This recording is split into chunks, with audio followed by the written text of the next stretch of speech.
everybody, it's Heather from Come Alive Creations and Project 828, and I have another Bible journaling process video for you today.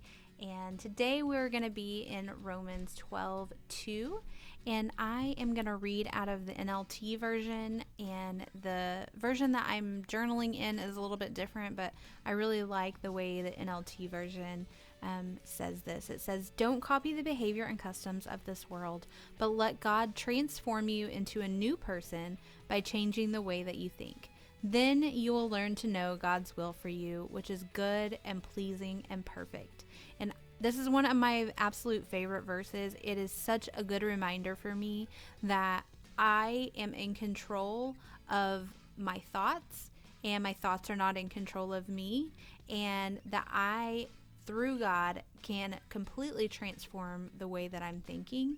And it's a reminder that I'm not supposed to copy the behaviors of this world, that I am daily striving to be more Christ-like. And so because of that, it's a reminder to just allow God to come into my thought life and to allow him to transform these negative thoughts that I might be having into positive ones, and to just help me to focus more on him.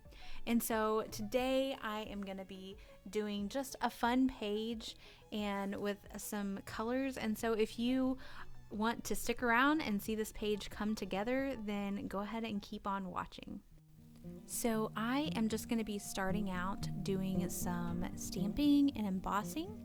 And if you're not familiar with embossing, basically it's just stamping an image and then you use embossing powder to pour over the top of the stamped image. You shake the excess off, and then you use a heat tool to melt that powder.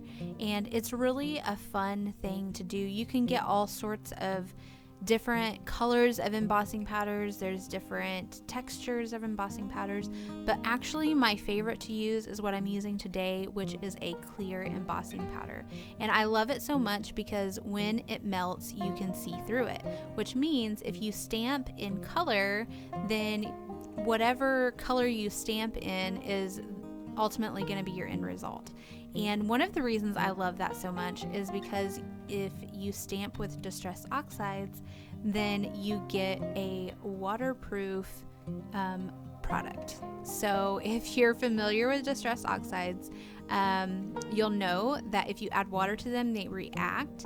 And while sometimes that's exactly what you want to do, there are times where maybe you don't want that, but you want to use that specific color. I think that's where embossing with the clear powder really is the perfect solution.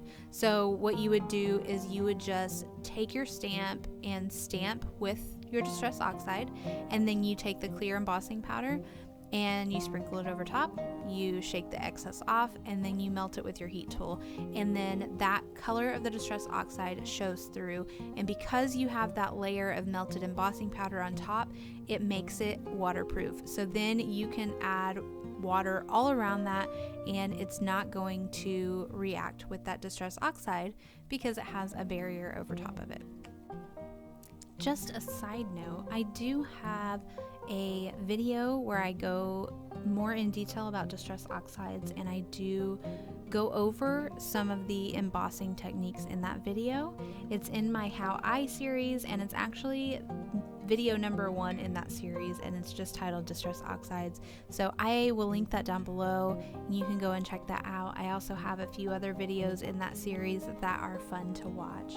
So I have stamped my word renew, I have embossed it, and now I'm going to move on to blending some distress oxides. So I have 3 colors here. The pink is the new, well, it's not the newest color, it's the newest color I have. It's saltwater taffy. And then the green is twisted citron, and the yellow is squeezed lemonade. And then I have these awesome blending brushes that I love to use. I'll link them down below as well. And I'm just using those to blend some distress oxide around my page. And there's really no rhyme or reason to the placement. I'm just putting it wherever it feels good. So I am going to go ahead and keep blending this out. And then my favorite thing to do is really try to make my Distress Oxides blend. I don't want to say flawlessly because it's not flawless and perfect, but I don't like for there to be harsh lines between my colors. I like for them to actually blend together. And so you're going to see me do this here in just a minute, where I go back between each of the colors, and you'll see me go back and forth between my blending brushes. And that is just me blending those colors together. And so if you have a hard time getting your Distress Oxides to blend, this is the best way that I've found to do it. It doesn't matter what kind of blending brush you're using, it will still work. And so what you would do is, like, I'm just going to use this for an example where the pink and the yellow meet. I'm going to go over that meeting line with the pink, and then I'm going to immediately go over it with the yellow. And I might have to go back and forth between those brushes a couple of times, and that's what I'm doing here. You'll see me go back and forth between the different color brushes, and I'm just blending out those lines. And it really just makes the colors look like they're kind of melting together instead of these harsh lines where you have, you know, very distinctive, you know, this color and then this color and this color. It just makes them all kind of meld together. And so I'm blending these out, and then I do end up going back in and right here and wiping off the word renew, because that distress oxide kind of created just a cloudiness on top of it. And so I was just wiping that off because it feels like plastic for lack of a better term. So in here I'm just doing the same thing. I am just laying some color down, but then I'm going back and forth between the two different colors and just really blending that line out so that it looks nice and cohesive and well blended together.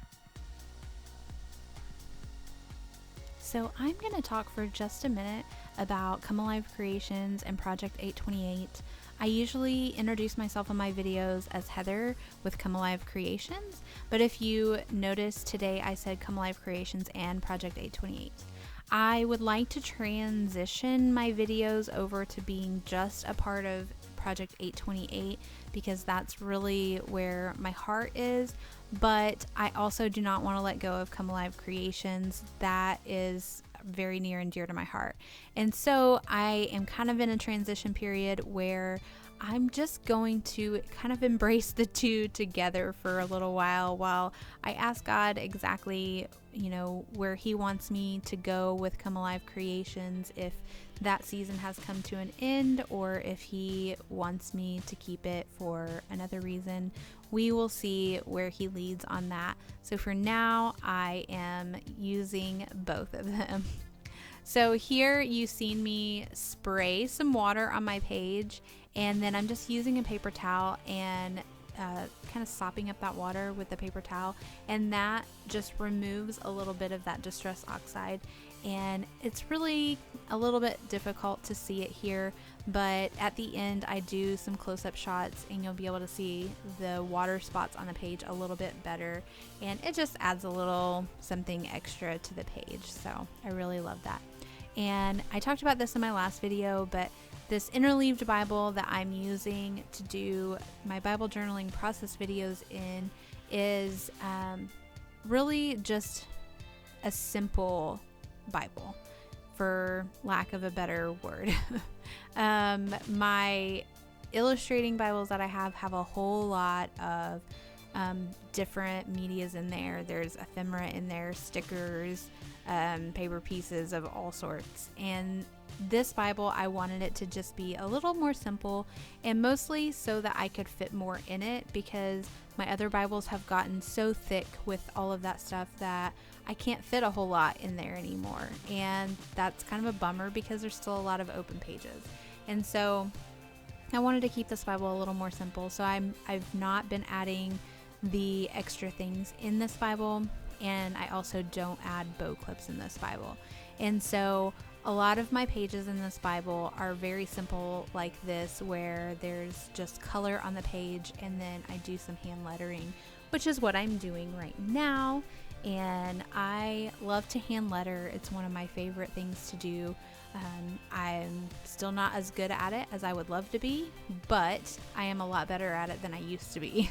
And so I'm always looking to get a little bit better. And so, but I just love to hand letter. I love the way that it can just kind of bring a page together.